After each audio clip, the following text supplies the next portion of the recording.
யாத்திரகம் அதிகாரம் 8.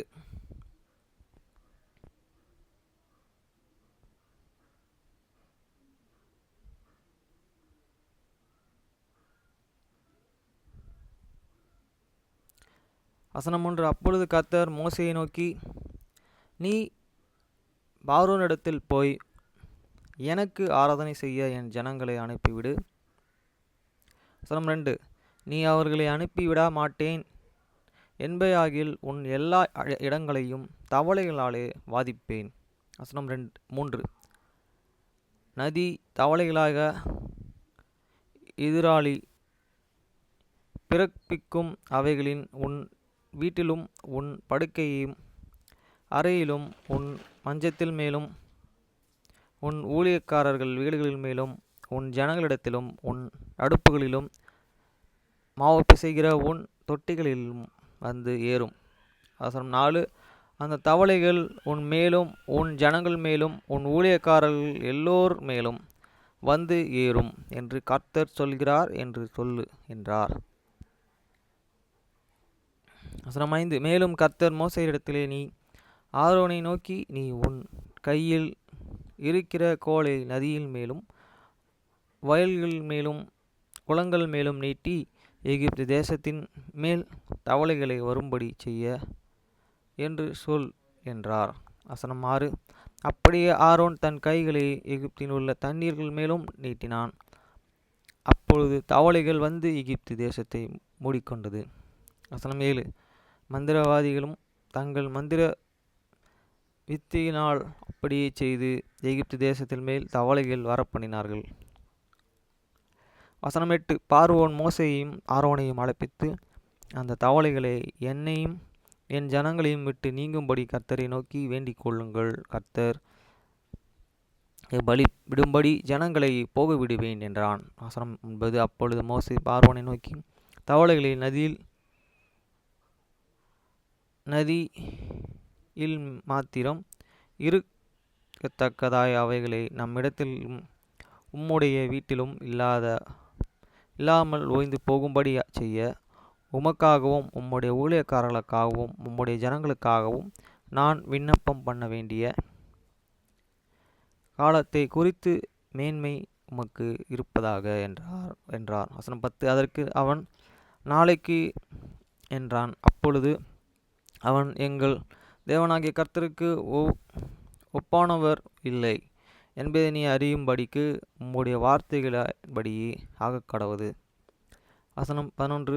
தவளைகளை உம்மையும் உம்முடைய வீட்டையும் உம்முடைய ஊழியக்காரர்கள் உம்முடைய ஜனங்களை விட்டு நீங்கி நதியில் மாத்திரம் இருக்கும் என்றான். வசனம் 12. மோசேயும் ஆரோனும் பார்வோனை விட்டு புறப்பட்டார்கள். ஆரோனுக்கு விரோதமாக வரப்பண்ணின தவளை நிமித்தம் மோசே கர்த்தரை நோக்கி கூப்பிட்டான். வசனம் 13. கர்த்தர் மோசேயை சொற்படி செய்தார். வீடுகளிலும் புற்றுகளிலும் வயல்களிலும் இருந்து தவளைகளை செத்து போயிற்று. வசனம் 14. அவைகள் குவியல் குவியலாக சேர்ந்தார்கள். அதனால் பூமி எங்கும் நாற்றம் ஏற்பட்டது. வசனம் 15. இலகு உண்டாயிற்று.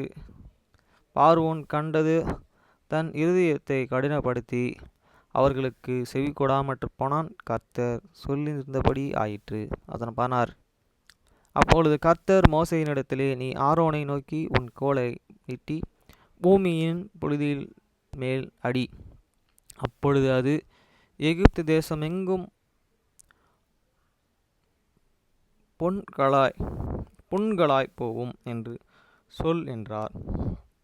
வசனம் 17. அப்படி செய்தார்கள்.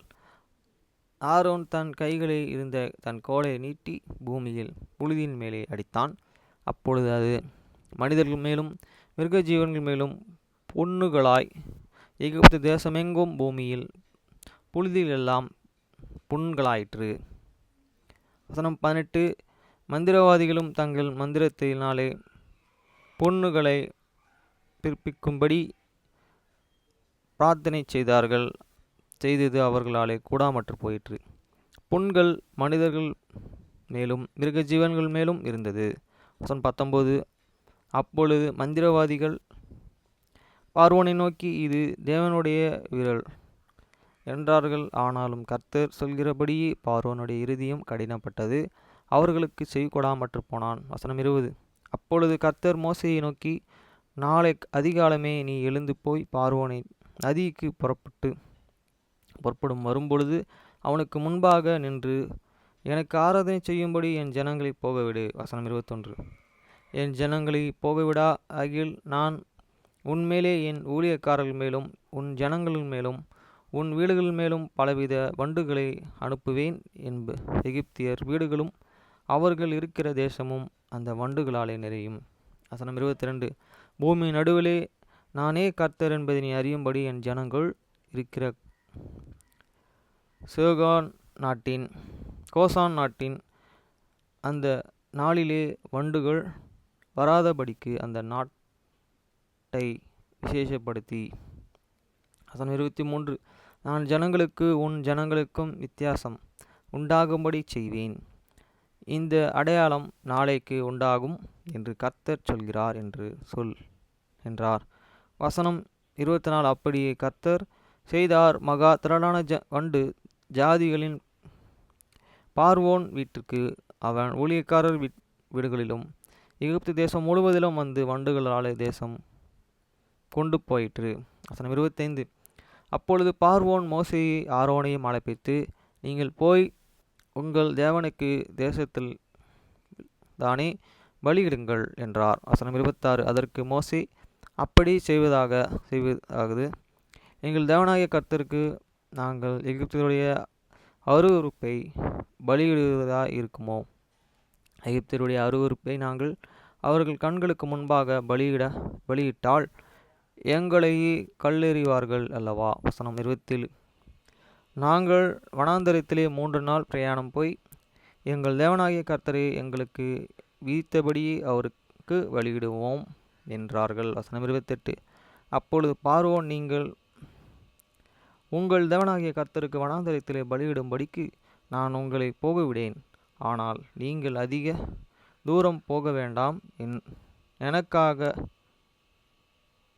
வேண்டுதல் செய்யுங்கள் என்றான். வசனம் 29. அதற்கு மோசே, நான் உம்மை விட்டு புறப்பட்டேன், நாளைக்கு வண்டுகள் பார்வோனையும் அவர் ஊழியக்காரர்களையும் அவர்கள் ஜனங்களையும் விட்டு போகும்படி நான் கர்த்தரை நோக்கி வேண்டுதல் செய்வேன்.